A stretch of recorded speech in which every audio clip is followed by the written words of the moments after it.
Hey everybody, Taylor Lyles with the Greenville Home Builders Association, and this is the Think Big podcast.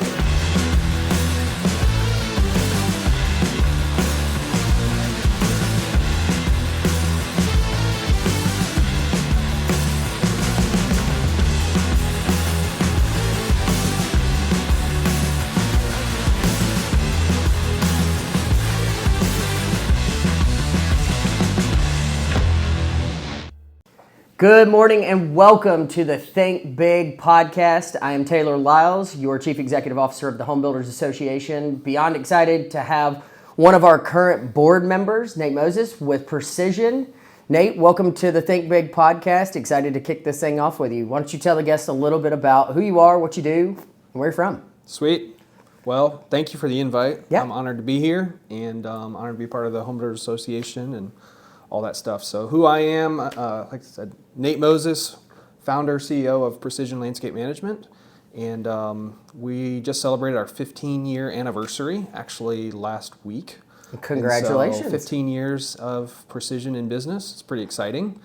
As I said, I'm founder, CEO. I'm married, have 3 kids, and just live here local in Greenville. And so love being part of our local community and all that stuff. It's actually part of why I got involved in the Home Builders Association and that sort of thing. So as far as the company goes, like I said, 15 years old and started with just me. I didn't have a truck and trailer when I got started. And so I was throwing a push mower into the back of a Honda Accord.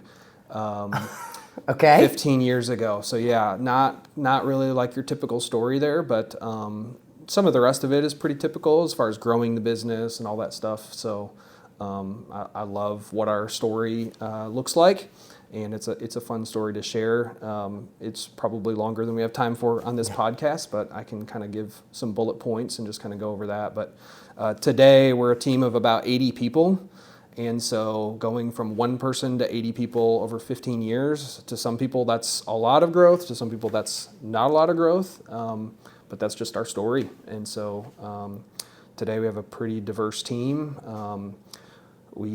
As far as services go, like we accomplish quite a bit across a very wide spectrum. When somebody says lawn care, landscaping, that can bring a lot of different things and a lot of different ideas, and there's a good chance we do all of it at this point. And so very cool. Yeah. All right, so for the listeners, give me an idea about this Honda Accord. What year was it? What color? Yeah. How beat up was it after you threw this push mower in and out of it? Yeah. Tell me about the Honda. Yeah, so man, I was just out of college, and who doesn't need like a fuel efficient Honda Accord to zip around in, right? So that's what we had. And this is like 2007, 2008, 2009, the economy was not awesome. Yeah. Even here in Greenville, it was not awesome, and everybody was kind of feeling it across the whole country. And so, but that's what we had, and it was a 4-door 1995 Honda Accord, champagne color. So like the cliche, Honda Accord that everybody. As soon as I say that, there's probably an image in your mind of of one of those. So, got the handles hanging out the back, blowers probably cockeyed, weed eaters in there somewhere. So I'm OCD, right? So I'm putting this back seat down and I'm folding the handles on the mower and I'm getting it all in there, right? So your trunk actually closed? Yes. Okay. Because I'm like embarrassed that people are going to see me, with a handle sticking out the back. I love it. Yeah. Hey, listen, you made it work, and now you've grown it into this incredible organization. Precision has 2 sides. You've got the lawn care, the maintenance, and install, but you also have the garden center. Mm-hmm. How big's the garden center? So the garden center is pretty small as far as overall revenue goes. It's more about our ability to kind of have a presence in the community and have a place where local people can come into our garden center and experience, plant selection, that sort of thing. So it's not necessarily about the revenue of it. It's about the connection into the community. Very cool. So now, are you using your plants at the garden center for your installs? That's correct. Yep. So that's got to be a great opportunity just from a profit margin standpoint. Yep. You're able to control your cost a lot more than somebody buying it at a third-party nursery. Yeah, that's part of it. So it doesn't necessarily save us at the end of the day a whole lot of money. What it does, though, is give us more control. Gotcha. Right. So we're not subject to a vendor who may or may not have the plants that we want at the time that we may or may not want it. We did that whole deal for years and worked with several great vendors around here, and there's still times we have to work through them. But we didn't have any control over what they kept in their inventory, right? Yep. And so with our own garden center, we get to control what we have in our inventory. And so when we're having a conversation with a client about what it is specifically that they want, we're able to say, yes, we do have that, or no, we don't have that. We have to go, instead of being subject to whatever a vendor may say. So the question is, do you have a pink dogwood Kusa at your center right now? Right now, we do. Wow. It's Yeah. like the rarity of a tree right now. It took me almost 2 years to find a pink dogwood, a Kusa dogwood. Did you call the garden center? Well, I didn't. I didn't know. I now know. You now know? I should have known before. Yeah. But that's an incredible asset for y'all to have. And you're right. It does bring that community connection in. It gives you the presence. Where's that one located? So that garden center is in Seneca, South Carolina. So Okay. just south of Lake Kiwi. There's kind of the city of Seneca. It's about 1.5 miles outside the city of Seneca on Sheep Farm Road. Okay, very cool. Yeah. So tell me a little bit about kind of the work y'all do. So we talked on lawn care. I know y'all do treatments and you do trimmings and ornamentals. Tell me kind of what encompasses precision. Yeah, so I kind of think of it as like our revenue generating departments, if you will. And so we have the garden center and we have people that can walk in, and that's kind of more of a retail side of things. It's a pretty small overall part of our business from a revenue perspective. Then we do lawn care applications. So this is, weed and feed, fertilizer, weed control, that kind of thing. And that's about 20% of our business as far as overall revenue goes. And then we have what we would call like our maintenance and gardening department. And so think, your weekly lawn mowing.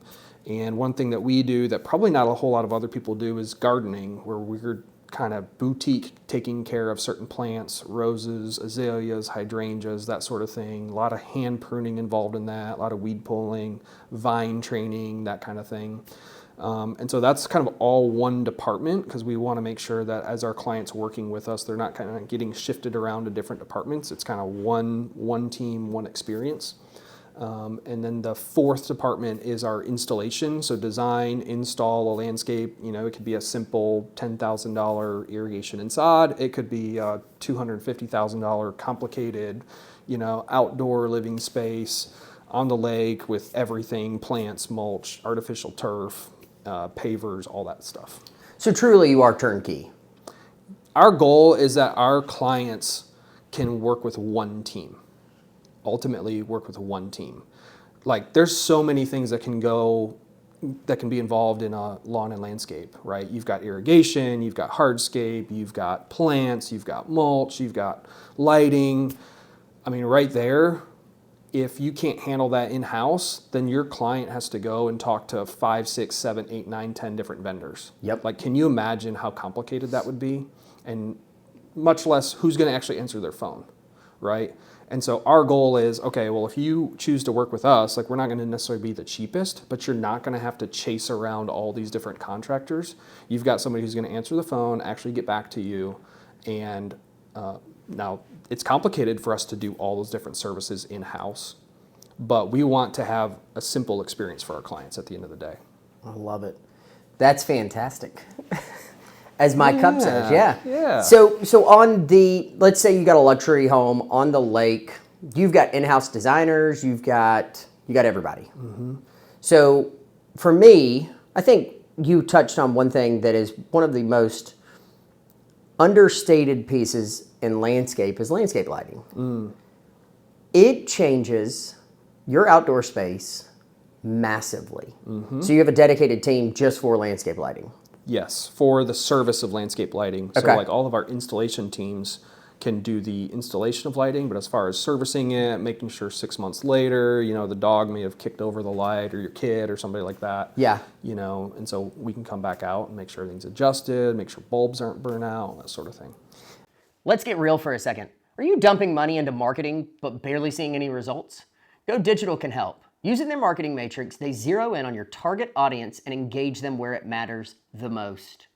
Go Digital acts as your full-service marketing team, saving you the hassle and cost of building an entire in-house team or trusting random gurus you found on the internet. It is also important to note that they don't just serve home service businesses. They own one. They've been in your shoes. They know what works because they've lived it. Wondering why I know so much about them? It's because I've been a client for them over a year, and I couldn't be happier with the results. So if you're ready to start winning more leads for less, hit the link in the show notes and schedule a free 20-minute consultation today. I think that's the hardest part to me is, so I installed landscape lighting. This was 2-3 years ago. LED, supposed to last 10 years, right? What a joke. What an absolute joke. And the ones that I bought, you can't replace the bulb. Oh, wow. Okay. They are built-in LEDs. Yep. And it is the most frustrating thing in the entire world to me. I mean, let's go ahead and say it's first world problems. But I am so frustrated with it. So if I had a team like that, y'all could come in, fix it, no big deal. I wouldn't have to worry about it. Yep. So I'm scouring the internet trying to find this exact bronze, 2-foot tall, 2-tier light, and it's frustrating. So that's a huge benefit for services. Yeah, and you're pretty involved in your lawn and landscape, Yep. right? So you don't mind maybe doing some of these things, and you're fairly self-aware around that. But we have a bunch of clients that they wouldn't even know where to start with that stuff, Yep. right? And so that's kind of our goal is you don't need to. You don't need to be an expert at lawn and landscape to work with us. Nate, I had to become experienced in it because I'm poor. Those people that don't have to worry about it have a lot of money. They can pay all of it. So I had to become experienced in it. Yeah, I hear you. Same here. I love it. So kind of pivoting a little bit, went from 1 now to 80. Let's talk about building that team and what that looks like. Yep. So we know that culture has been a trigger word for years, but everybody's got a different perception of what culture is, how to create it, not fully understanding that there's internal culture with your team to developing external culture with clients. Talk me through kind of what the Precision Way is on building that and how you've been successful at it. Yeah, so I would say the first thing about culture is it exists. Whether you've identified it and whether you're directing it and guiding it and being intentional around it, or whether it's just happening, the reality is that there's culture. And so I'd say there's intentional culture and then there's, unintentional, just it exists culture. For us, as we kind of started down this journey, I'm like you, I started with nothing, and I was poor and I had to learn all these things on my own. And so when somebody first asked me about culture, I was like, I have no idea what you're talking about.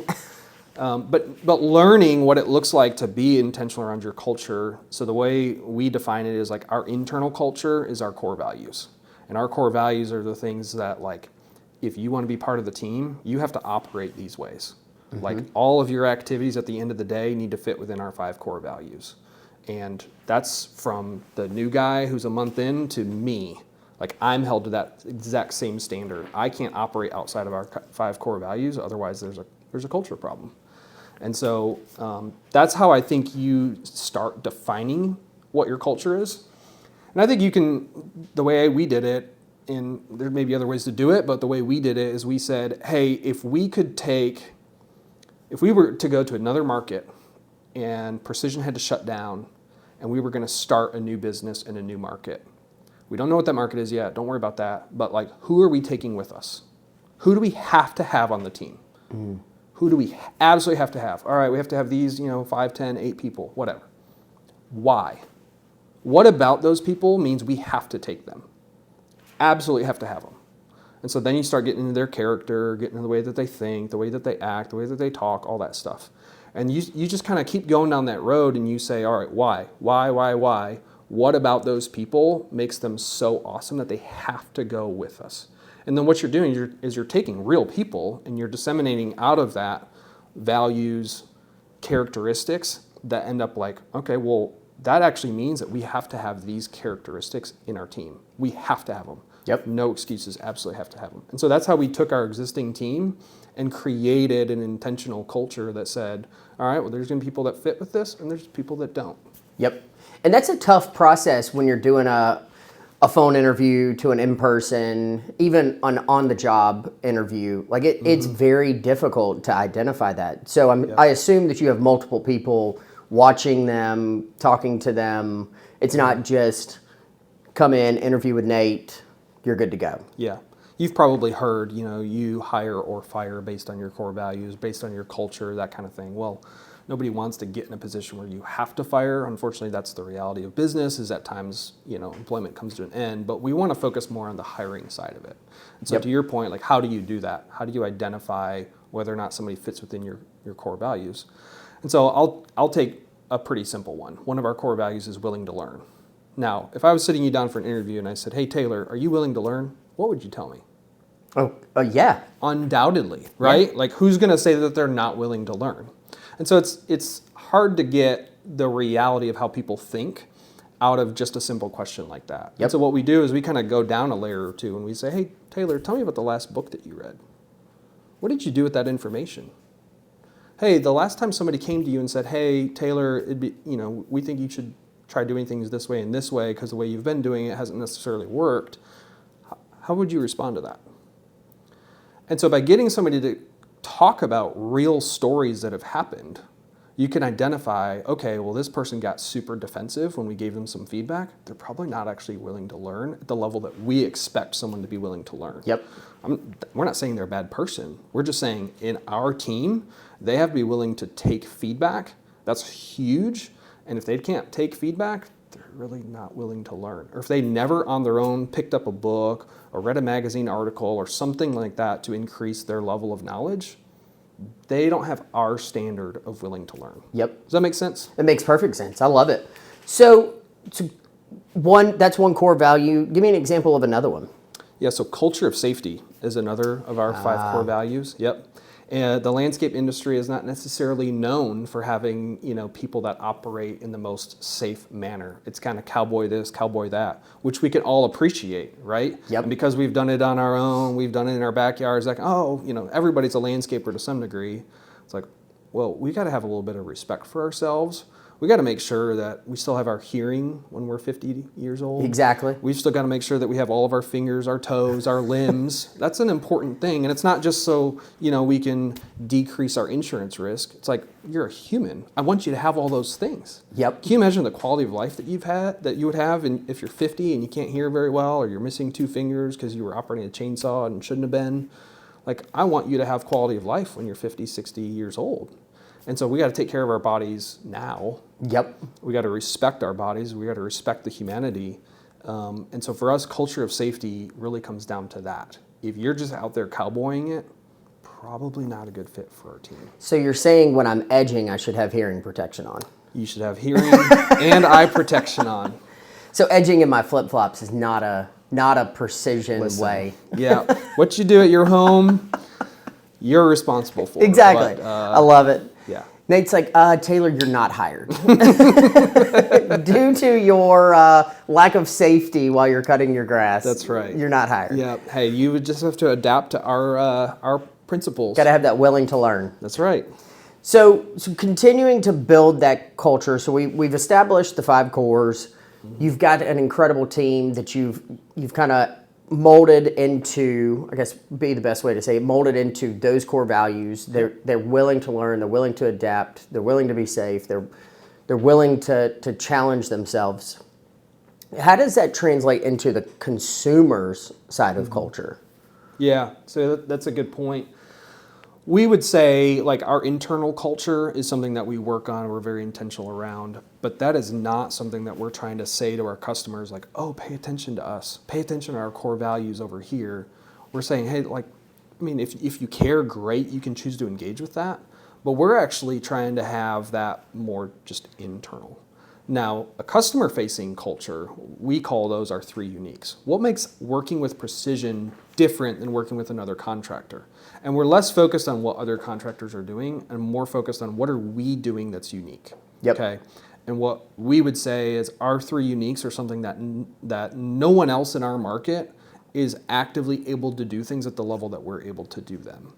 And by that, you're able to identify for your customers and say, well, what is it that they value? Right? So I look at our ideal client they want a particular thing.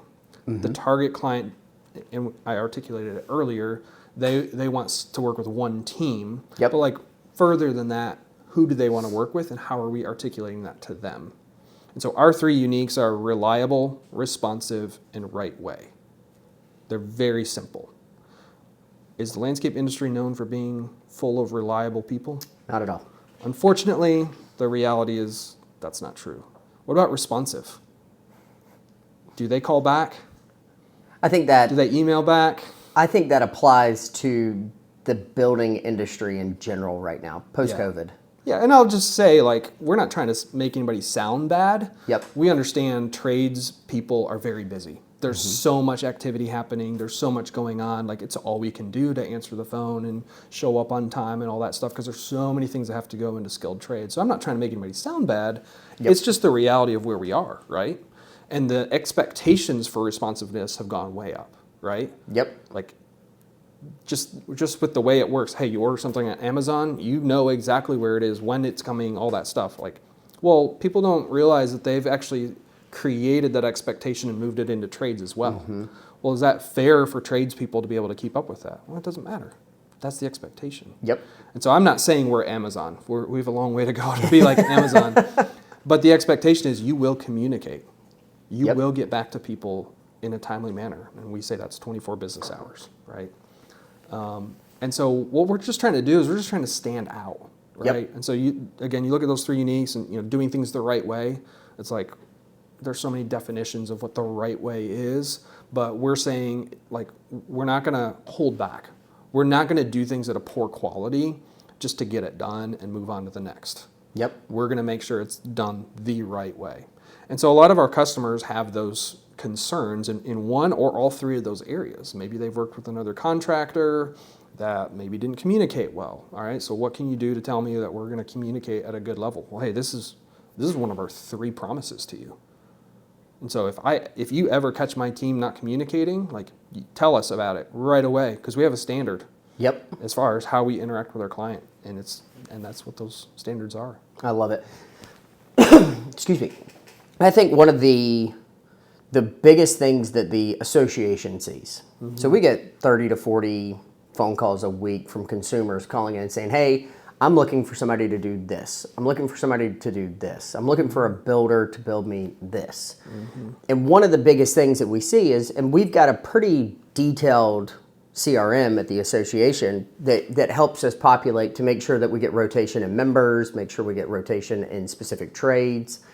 And what we see is we'll give them three names because what we don't want to do at the association is kind of, oh, hey, here's 25 people.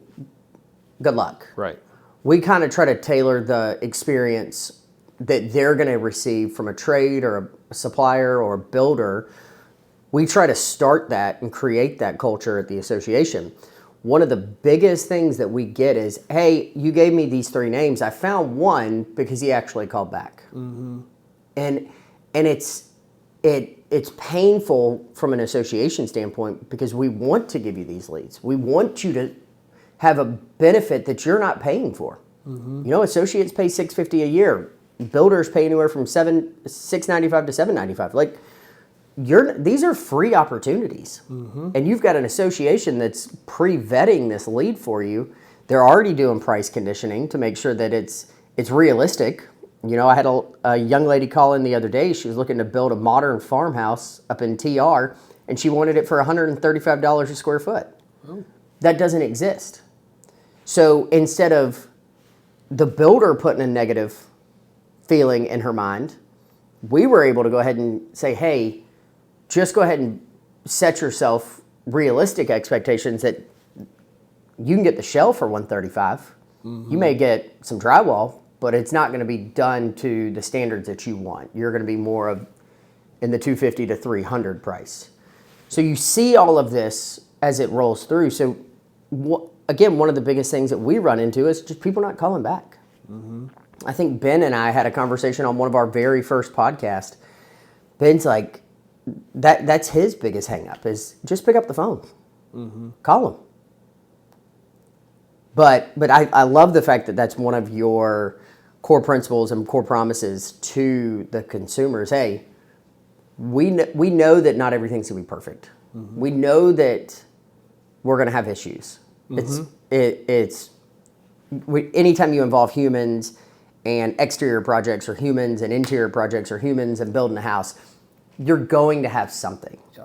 That no process is flawless. No. And if it is, then you're a unicorn and you need to be doing something besides what you're doing. Well, the challenge then is how can you duplicate it? Because then everybody wants it. Correct. So that's one of our biggest things that we've seen at the association. So I'm going to get off my soapbox because I think I've ranted on that a couple of times in past podcasts. Just pick up the phone. And I even call myself out on it. I'm not perfect. Yep. You know, we represent over 1,000 members. Like I try to get back in 24 to 48 hours, and there's some members that probably will listen to this podcast and be like, damn, Taylor hadn't even called me back. Yep. I try, and I fall into that. So when I say it, I'm not just pointing fingers, I'm also pointing them at myself. Yep. So there's a gut check there, reality check. So Yeah, I think it's fair though for the consumer to realize, like, if their expectation is a high level of communication, it's also something you have to pay for, because there are real costs and resources required to have that level of communication. Yep. Like, some people may look at our overhead structure and be like, oh my gosh, you guys are so heavy on overhead. It's like, well, we have these standards. And so we have to charge a certain amount so that we can follow through on that. If people are willing to have lower standards for our communication, which I don't, but if the market demanded lower standards for communication, we could probably have a lower cost of overhead, which means at the end of the day that we could charge our customers less. But that's not the reality. Yep. Right? The reality is people have this expectation, and so I would just encourage people who are able to influence their businesses, if that's the expectation that the consumer has for you, understand there's a price tag to it. Yep. Builders, trades, realtors. If you're looking for a flooring partner you can trust, look no further. I'm here to tell you about All About Flooring. All About Flooring is a family-owned business with 3 generations of owners that know the flooring business inside and out. They work in residential and commercial projects for both new builds and remodels by providing high-quality customer service and installation for carpet, area rugs, hardwoods, laminate, luxury vinyl, and more. Y'all, they even provide professional carpet, tile, and upholstery cleaning. At All About Flooring, they're more than just a flooring provider. They're your partner in delivering top-tier results that your customers will absolutely love. You can find their website linked in the show notes, or visit their 9,000 square foot showroom at 2111 North Pleasantburg Drive. Now, let's get back to the show. I love it. So kind of shifting still in that same realm of managing expectations.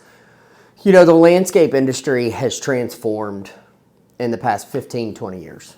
You know, technology gets put in place, new tips, new tricks, ways to streamline your business. Talk to me about a little bit about some of the tools that y'all are using for business efficiencies, for kind of maximizing your days. Yeah, so technology is obviously something that we're using quite a bit of, and I would say any business that has maybe more than one person probably needs to start utilizing technology if they see their business continuing to grow. We've been using QuickBooks since day one, right? Just to try to keep up with books and make sure at the end of the day that we can offer a tax return that is going to, not get us an audit. That's kind of a big deal. I don't want to spend, 400 hours in a year fulfilling an IRS audit. Got me stressed out just thinking about it. Yeah. So QuickBooks is an essential one, I'd say, for any business, so that you can know your numbers and have an obligation to fulfill to the IRS.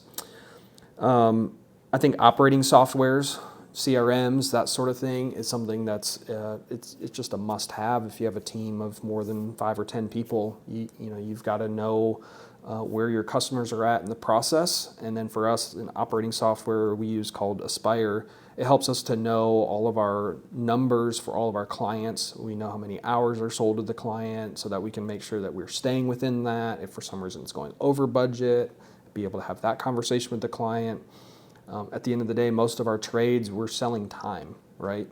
Mm-hmm. And so how are you as a business leader aware of that time that you've sold to the client? Are you on track? Are you off track with that time? I think that's a critical piece of the business. And so we utilize technology for that. We utilize some technology just for how we run our meetings. So every meeting has the exact same agenda, and we use technology to help us stay on track with that. That way we're not just sitting meeting in a room for hours on end with no seeming purpose. It's like, nope, we have a very clear agenda.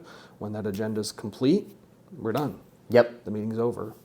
And so I think technology is one of those just endless conversations around what you can use it for, or we'll say the dirty AI word, like how are you using AI in your business? Not are you, like it's too late for that. Yep. How are you leveraging AI in your business?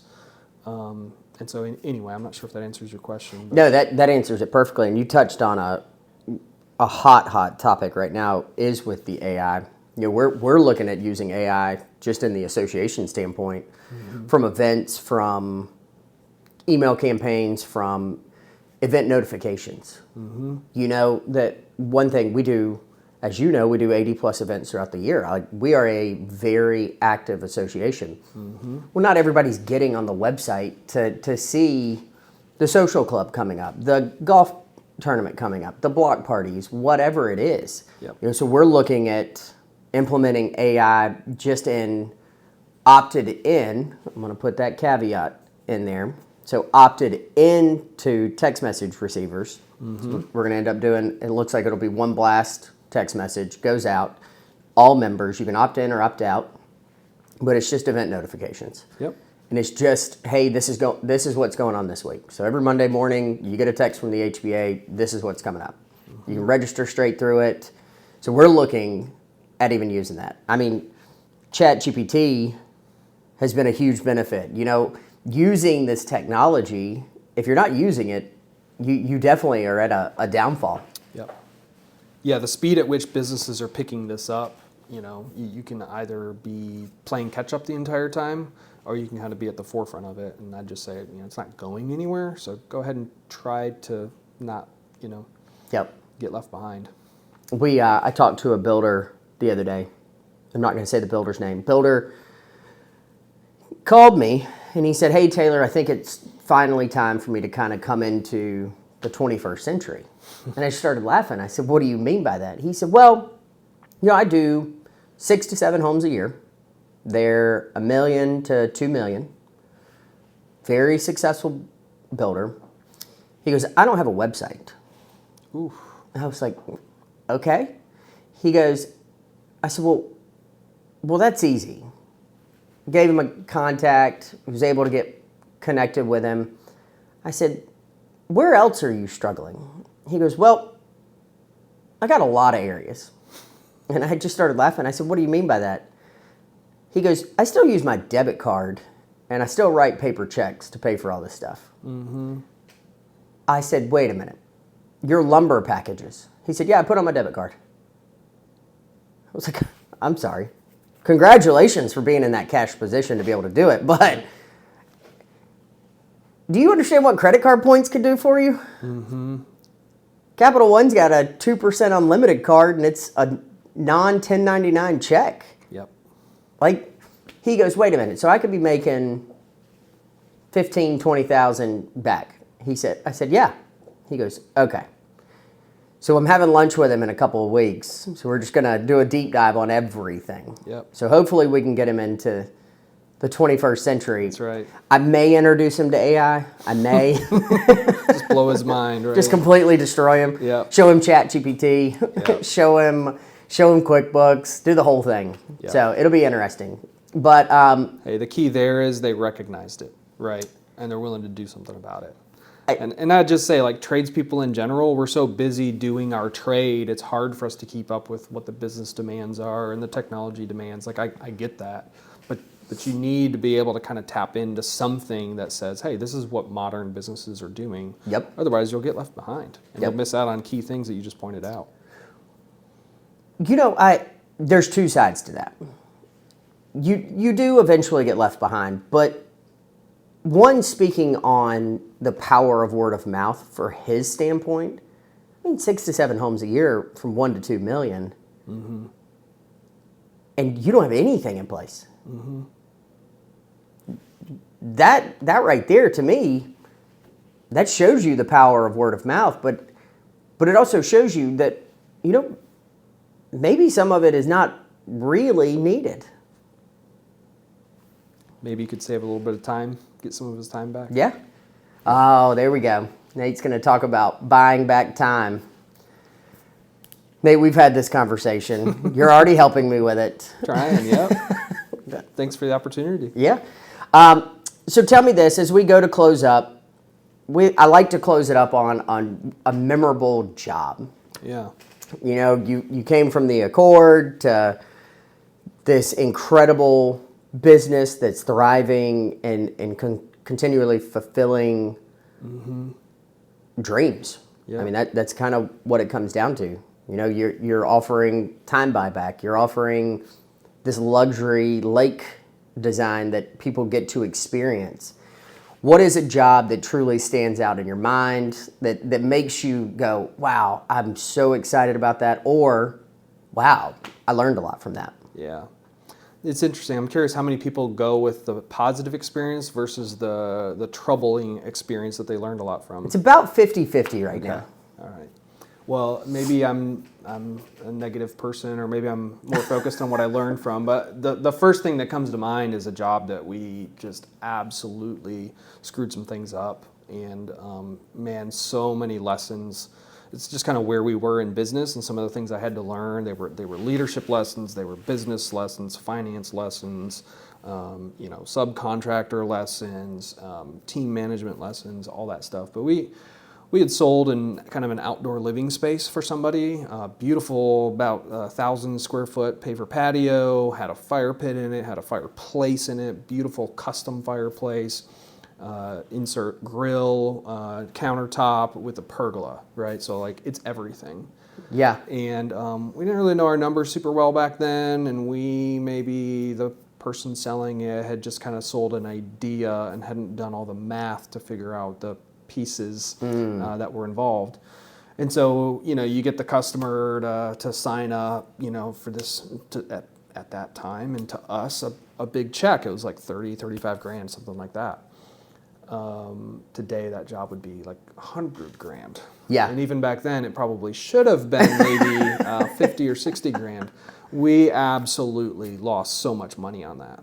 And we ended up with a beautiful finished product, but it took way more time than we thought it was going to. Way more time. It took more materials than we thought it was going to. The design elements of it, the customer had one thing in their mind, and so we hadn't designed it out exactly what we were going to do. And so we learned, oh my goodness, they might be thinking one thing in their mind, but if we haven't taken the time to clarify it, we're going to end up building something totally different, because in our minds it was the simple thing, and in their mind it was this elaborate thing, right? Yep.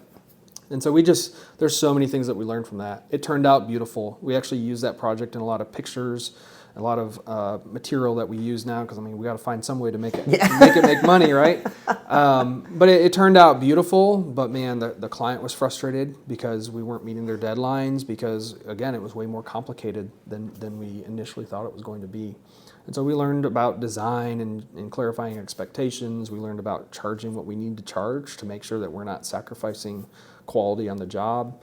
Man, endless lessons on that one, but it stands out as like probably one of the biggest turning points in the company, because we needed to learn from it. Yep. I love it. Man, those are really painful though.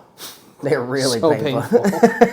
You're like, so we've lost this much. And the fact that you're still using the photo just to keep it in your memory, I get we got to make money back from it, but it's this reoccurring like, oh yeah, I lost my shirt on that. Yep. Well, it's part of our story now, Yep. right? And so I don't want to run away from what we learned. I don't want to hide it. I can't think about it anymore. It's like, man, that's part of our story. Yep. And some of it too is like, well, we learned from it. You know, how many people don't always learn from that?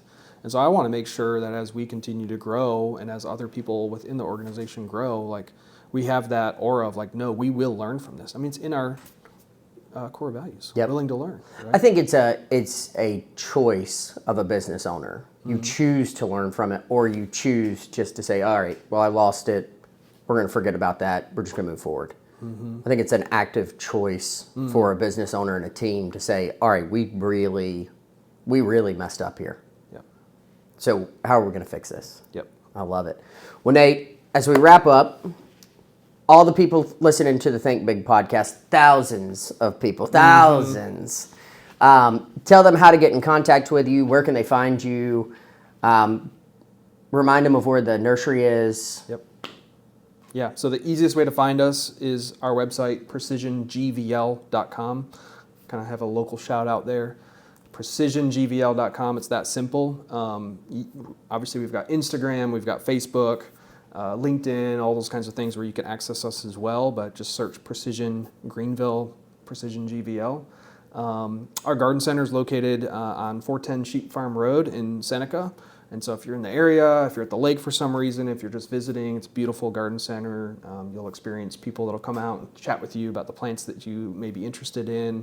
Especially if you're a plant enthusiast, we try to stock some pretty unique stuff out there so that there's something different. You know, you're not just kind of walking into like a Walmart of garden centers, if you will. We want to have unique stuff there. So that's how you can get a hold of us. Fantastic. Well, Nate, thank you for being here. Guys, thank you for listening. If you like this one, be sure to subscribe.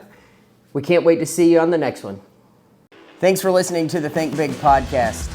If you can do me two big favors, if you can subscribe to the podcast to continue getting updates whenever new podcasts drop.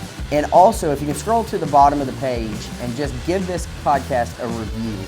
We want to continue pushing it out to more people, sharing what we're talking about, and educating more people in the building industry. I would also like to say a huge thank you to two of our sponsors, All About Flooring and Go Digital. If you're interested in sponsoring the Think Big podcast for 2025, be sure to reach out to the HBA of Greenville today. Thanks.